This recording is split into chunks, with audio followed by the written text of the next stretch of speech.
সালামের কাছে যাও। মুসা আলাইহিস সালাম বলবেন ঈসা নবীর কাছে যাও। ঈসা নবী কে বলবেন শেষ নবীর কাছে চলে যাও। সকল মানুষগুলো যায় দেখবেন আল্লাহর নবী, আপনার নবী, আমার নবী রাহমাতাল লিল আলামিন আল্লাহর কাছে সিজদায় পড়ে থেকে বলতেছেন আল্লাহ আমার উম্মতিরে বাঁচাও, আমার উম্মতিরে বাঁচাও। বলেন না সুবহানাল্লাহ। একটু সুন্দর করে শুনে নাও রে, দিলের ঠান্ডা লাগিয়ে শুনে নাও রে মুসলমান। একদিন মরতে তো হবেই, শুধু আমাকে না এই পুরো দুনিয়াকেও আল্লাহ তাআলা ধ্বংস করিয়া দেবেন। এ মুসলমান আল্লাহ কোরআন বলে কাটতেছ দুনিয়া থেকে তুমি আর চলে যাইবা না। দুনিয়া থেকে তোমাকেও যাইতে হবে, আমাকেও যাইতে হবে। এই দুনিয়াও ধ্বংস হয়ে যাইবে রে মুসলমান আল্লাহর গোলাম। যখন ইসরাফিল আলাইহিস সালাম এক নম্বর সিংহায় ফু দিবে, সকল মানুষগুলো ব্যবস্থা করবেন। দ্বিতীয় নম্বর ফু যখন দিবেন হযরতে ইসরাফিল আলাইহিস সালাম সকল মানুষগুলো মারা যাইবে, সকল মানুষগুলো মৃত্যুবরণ করবে। তৃতীয় নম্বর ফু যখন আল্লাহ ফেরেশতা ইসরাফিল দেবে, সঙ্গে সঙ্গে সকল মানুষগুলো আবার জীবিত হয়ে যাইবে। সকল মানুষগুলো আবার জীবিত হয়ে যাইবে, সকল মানুষগুলো হাসির ময়দানের দিকে চলে যাবে। হাসির ময়দান কেমন হইবে মুসলমান আল্লাহর গোলাম? আল্লাহ নবী ডাকতে বলতেছেন ইন্নাল্লাহ শুরুনা ইয়াউমাল কিয়ামাতি হাওয়াকান হুকাতান ওয়া আল্লাহ নবী ডাকতে বলতেছেন মানুষগুলো উলঙ্গ অবস্থায় যাইবে, উলঙ্গ পাঠাবে, খতনাহীন অবস্থায় যাইবে। আয়েশা রাদিয়াল্লাহু তাআলা আনহা ডাকতে বললেন ইয়া রাসূলুল্লাহ, ইয়া হাবিবাল্লাহ, নারী পুরুষ একত্রিত উলঙ্গ অবস্থায় যাইবে, লজ্জা লাগবে না?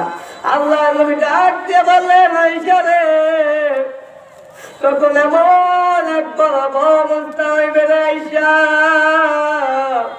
ওই সময় এত ভয়াবহ অবস্থা হইবে, ওই সময় লজ্জা তো দুইস্থান, লজ্জা তো দুইস্থান, এত ভয়াবহ অবস্থা হইবে। হে মুসলমান আল্লাহর গোলাম, মানুষগুলো নিজের চিন্তাতে ব্যস্ত হয়ে পড়বে না মুসলমান আল্লাহর গোলাম। মানুষগুলো টেনশনে পড়ে যাবে, আয় আল্লাহ আমাকে বাঁচাও, ইয়া নফসি ইয়া নফসি। ওদিকে আল্লাহ ভিতরে কার্যক্রম শুরু করবেন না, সকল মানুষগুলো শুরু যাবে হযরত আদম আলাইহিস সালামের কাছে।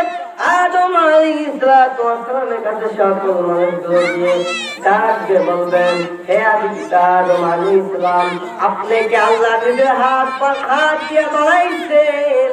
আল্লাহর কাছে সুপারিশ করেন, ভিতরে কাজটা জমা শুরু করে আমরা আর সহ্য করতে পারতেছি না, বিচার পর হয় জান্নাতে যাইব নাই জাহান্নামে যাইব।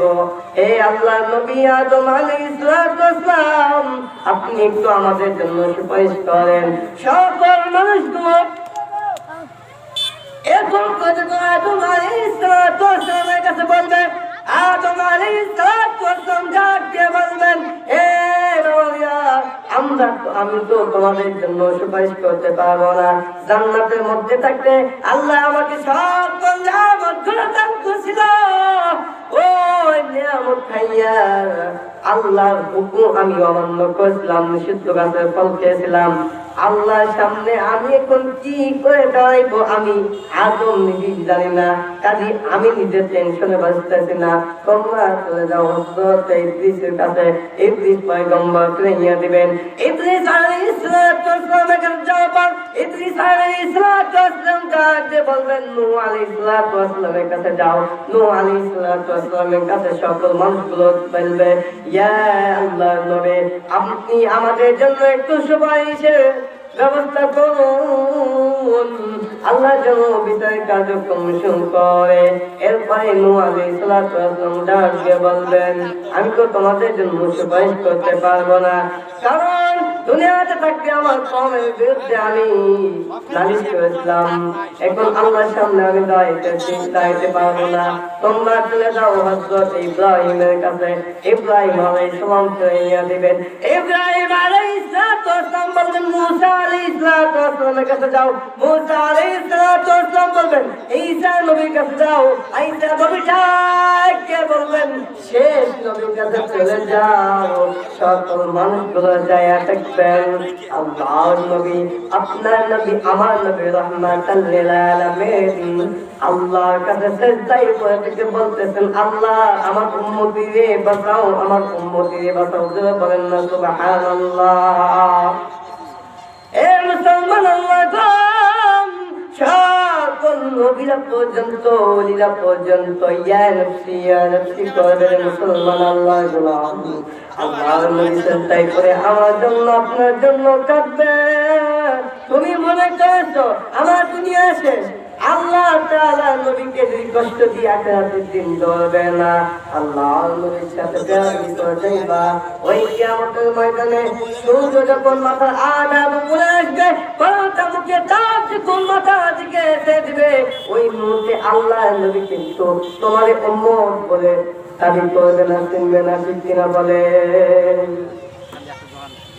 এই জন্য আমাদের দুনিয়াবি ফিকিরগুলো, আমাদের দুনিয়ার চিন্তাগুলো আমাদের অন্তর থেকে ঝেড়ে ফেলে দেওয়া দরকার। কারণ এই দুনিয়া চিরস্থায়ী নয়। আমি বলেছি কুল্লু নাফসিন যায়কাতুল মউত, যেদিন একদিন না একদিন সকল প্রাণীকে মৃত্যুবরণ করতে হবে। তাইলে আমাদেরকে যেতে হবে আল্লাহর নবীর প্রেম নিয়ে, ভালোবাসা নিয়ে আমরা যেন যেতে পারি, আমরা যেন ইমানদার হয়ে মুমিন বান্দা হয়ে যেতে পারি। সেগুলি বলে আমিন। ওয়া আখিরু দাওয়ানা আলহামদুলিল্লাহি রাব্বিল আলামিন। আসসালামু আলাইকুম ওয়া রাহমাতুল্লাহি ওয়া বারাকাতুহু।